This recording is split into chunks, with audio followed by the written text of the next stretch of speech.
It's not just in your head. Time really is slipping through your fingers faster than it used to. But not for the reason you think. I'm 76 years old. I've lived through wars, weddings, power outages, and pandemics. But nothing unsettled me more than this, the quiet realization that whole years now vanish like afternoon shadows. You know the feeling. 1 minute, you're celebrating your granddaughter's graduation. The next, she's introducing you to her fiancé. Somewhere along the road, birthdays stopped feeling like milestones and started showing up like overdue bills. I used to think it was nostalgia, or maybe just the ramblings of old age. But I was wrong. The acceleration of time isn't just emotional, it's biological. It's neurological, and it's happening to all of us. Over the last decade, I've turned this strange urgency into a personal study. I've read the psychology papers, talked to neuroscientists, even volunteered for a few brain scans. What I discovered is both fascinating and a little frightening. Time is a feeling, and feelings can lie. Chapter 1: The Proportional Theory. When I turned 10, summer felt like a lifetime. Days were thick with light, adventure, and waiting for the ice cream truck. Now whole seasons pass while I'm still processing my last flu shot. The explanation? It's called the proportional theory, and it changes how we feel time forever. Psychologists like Paul Janet believed we perceive time relatively. 1 year to a 10-year-old is 10% of their life. To someone over 70, it's just over 1%. The older we get, the smaller each year becomes in proportion to our life lived. It's not a metaphor, it's measurable. Developmental psychologist Robert Siegler confirmed that kids experience time logarithmically. As we age, this expands into compressed awareness. The brain doesn't count years equally, it shrinks new ones to make space for the old. It's why we say, "This year flew by," our mind is literally squeezing it smaller. If this made you pause and think good, drop a comment if your sense of time has changed with age. Like this video if a year now feels like a week. And share this with someone who thinks they're just getting old. They're not.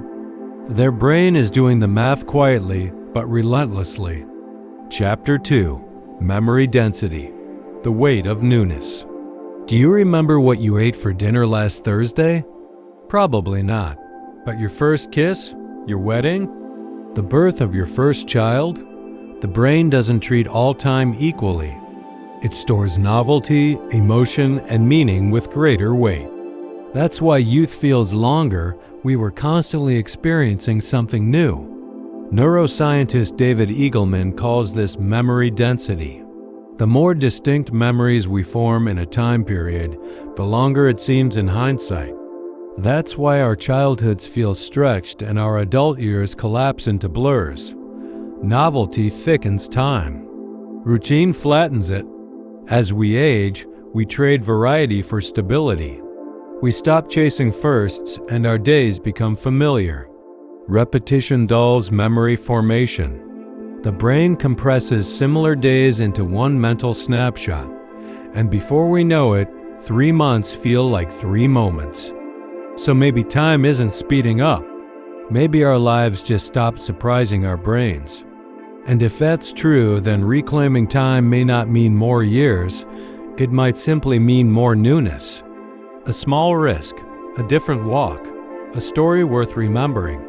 Chapter 3: Attention and Awareness. Time stretches when you pay attention and disappears when you don't. I've had whole mornings vanish into the black hole of news headlines, cluttered inboxes, and half-read articles. Hours gone with nothing to show but eye strain and a vague sense of digital fatigue. But one afternoon, while fixing an old birdhouse, I noticed something different. My hands were covered in sawdust, the wood smelled like memory, and every moment felt thick, textured, and real. Time slowed like syrup. Psychologists refer to this as the attentional gate model. The brain collects time in pulses. When focused, we record more pulses, more detail, more memory. But distraction makes the brain skip beats. Whole moments vanish between blinks. UC research confirms it. The prefrontal cortex responsible for focus plays a critical role in how we experience time. When that region is underactive due to stress or constant interruption, awareness collapses. Minutes dissolve. That's why "where did the day go?" isn't just a feeling. It's a measurable chemical shift in the brain's timing system. I tested it. I walked without my phone. I cooked in silence. I noticed how 5 minutes of true presence felt richer than 5 hours online. That's when I realized presence isn't just peaceful, it's a time machine. Because when you truly pay attention, you don't just live longer, you live deeper. Chapter 4: Neurological Aging. Our brain doesn't just age, it quietly rewires how it experiences time itself. Deep inside, the suprachiasmatic nucleus, our master circadian clock, starts to lose sync. The rhythm falters. Meanwhile, dopamine, the chemical tied to time estimation, begins to decline. This isn't just about mood. It directly alters how we feel time moving. As dopamine drops, the basal ganglia loses precision. The insula, which anchors us in the present, fades too. We record fewer moments. Duke University studies show older adults underestimate short intervals and overestimate long ones. That birthday you thought was recent? 6 months ago. That event you thought was long past? Just last week? But this isn't memory loss, it's time distortion. Slower neurons mean fewer internal ticks. Events arrive closer together. Our inner metronome lags. The brain's calendar grows fuzzy. And we start saying, "not long ago," even when it was half a year. This isn't decline. It's neurobiology, rewriting the tempo of life softly but relentlessly. Chapter 5: Cultural Acceleration. The clock hasn't changed, but we have. In 1970, the average person saw about 500 ads a day. Now it's over 5,000. We scroll past more faces in a week than our grandparents saw in a year. Notifications, emails, pings, every sound demands our attention, fragments our presence, and speeds up our internal sense of time. Sociologist Hartmut Rosa calls this technological acceleration. It's not just machines moving faster, it's us trying to keep up. MIT studies show digital overload causes temporal disorientation. Days feel shorter, the past feels closer, even when time hasn't changed. Our minds are in a blur. We weren't built for this speed. Culture itself has quickened. Songs are faster. Cuts in film are sharper. Conversations are shorter. We stream, swipe, scroll. We don't wait. And the cost isn't just lost attention, it's lost perception. Acceleration erodes memory. It compresses emotion. Life becomes full but unfelt. I used to think it was age.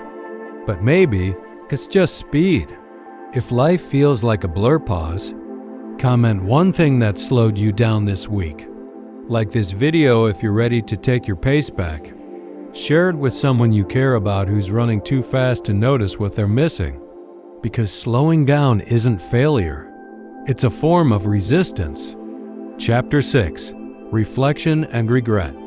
As we age, we spend more time looking back than looking forward. It happens quietly, naturally. Our calendars may be full, but our minds drift toward moments missed, words unsaid, paths not taken. This isn't just sentimentality. It's biology. The temporal self-compression model shows we see past selves through emotional filters, entire years reduced to one feeling or regret. Neuroscience shows that regret activates the orbitofrontal cortex and anterior, cingulate regions that compare what is to what could have been. That's why regret feels so close. We're not just remembering, we're reliving. I've spent nights haunted by things I didn't say. If you have too, you know time can feel like an echo chamber, regret growing louder, the present growing dimmer. But here's the truth. The past doesn't shrink when we ignore it. It grows heavier. Healing isn't forgetting, it's making space for memory without letting it overwhelm the now. It's letting joy and sorrow live side by side. That takes time and grace. So if life feels like it's rushing by, ask yourself, are you moving fast or just dragging too much? Because the more we run from our past, the more it drags behind us. Let go not to forget, but to make room for now. And if you've ever carried a memory so heavy it bent your sense of time, share it in the comments. Your truth might help someone else breathe again. Sometimes peace is found not by moving on, but by finally sitting with what stayed. Final, the watch on the nightstand. My father's old watch still sits on my nightstand. It hasn't ticked in years, but I keep it there not because it tells time, but because it reminds me what time really is. Each scratch on its surface is a year, each faded number a memory. Some moments joyful, some sharp, some I wish I could live again. Not all are beautiful, but all are real. In my youth, I ran toward the future. In middle age, I sprinted through it. And now, in my 70s, I find myself walking gently backwards, looking at the footprints I left behind. Time isn't a thief. It doesn't steal. It reflects. What we lose is what we weren't fully present for. What we remember are the moments we truly lived. The rest blurs. All the science I've shared, dopamine, distraction, regret, it points to one truth. Time is elastic. We are the ones stretching or shrinking it. If life feels like it's racing past you, maybe the answer isn't to run faster. Maybe it's to stop, breathe, listen, let moments expand again. The miracle is this: time slows down when we do. And not just for us, but for those learning how to live by how we lived. If you've listened this far, I hope this gave you more than knowledge. I hope it gave you pause. Share this with someone who needs it. Comment if something shifted in you. Then look at the watch on your own nightstand. Ask yourself, how much of it have you truly felt? And how much are you ready to feel starting now?